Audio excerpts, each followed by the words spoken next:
যাচ্ছিলাম কিছুক্ষণ আগেই রাজশাহীর সেখানকার পূজাকে কেন্দ্র করে সার্বিক প্রস্তুতির কথা। এবার জানবো সনাতন ধর্মাবলম্বীদের সবচেয়ে বড় এই উৎসবকে ঘিরে চলছে জোর প্রস্তুতি খুলনাতে। বিভিন্ন স্থানে চলছে মণ্ডপ তৈরি ও সাজসজ্জার কাজ। দুর্গাপূজার প্রস্তুতির আরও খবর জানাতে খুলনার শীতলা বাড়ি থেকে যুক্ত হচ্ছেন সহকর্মী তরিকুল ইসলাম। তরিকুল, খুলনা নগরীতে দুর্গোৎসবের সার্বিক পরিস্থিতি কেমন দেখতে পাচ্ছেন? প্রস্তুতির সবশেষই বা কি তথ্য আছে?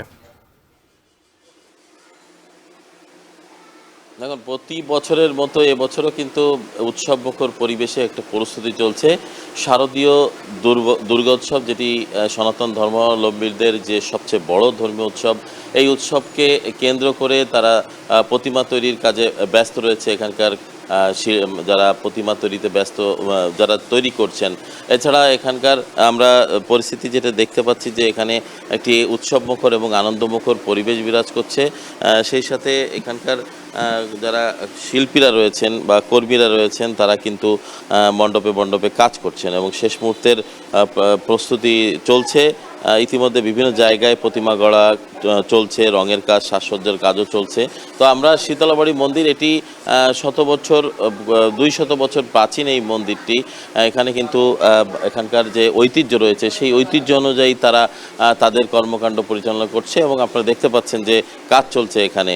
আমরা আরেকটু বলতে চাই যে এখানকার যে প্রতিমা তৈরি করা ইতিমধ্যে শেষ হয়েছে, শুধু রঙের কাজ বাকি রয়েছে এবং যে 2 বা 3 দিন বাকি রয়েছে শারদীয় দুর্গোৎসবের, সেইটা আসার আগেই তারা এটি সম্পন্ন করবেন বলে তারা জানিয়েছেন। এই জন্য তারা রাত দিন কাজ করে যাচ্ছেন, অক্লান্ত পরিশ্রম করে যাচ্ছেন এবং এখানে কাঠের ব্যবহার করা হয়েছে, চটের ব্যবহার করা হয়েছে, প্রতিমা তৈরিতে মাটি ব্যবহার করা হয়েছে এবং পরিবেশ সম্মত যে উপকরণগুলো রয়েছে সেগুলো কিন্তু এখানে ব্যবহার করা হয়েছে।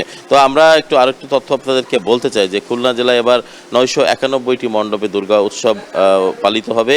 এর মধ্যে খুলনা মহানগরীতে 101টি মণ্ডপ থাকছে এবং খুলনা জেলা প্রশাসন বলছে এই সংখ্যা আরও বৃদ্ধি পেতে পারে। এবং আমরা বিভিন্ন মোড়ে মোড়ে যে প্রতি বছর প্রতিমা মণ্ডপ তৈরি হয়, সে মণ্ডপ তৈরির কাজও কিন্তু চলছে। এছাড়া নগরীর শিববাড়ি মন্দির, ধর্মসভা, শীতলাবাড়ি, বড়বাজার, পূজা খোলা সহ বিভিন্ন মন্দির ঘুরে দেখা যায় যে এখানে কাজও প্রায় শেষের দিকে। এছাড়া নগরীর বাইরে যে উপজেলাগুলো রয়েছে, বিভিন্ন উপজেলা, 9টি উপজেলা, এই 9টি উপজেলায় কিন্তু প্রতিমা তৈরির কাজ চলছে উৎসবমুখর পরিবেশে।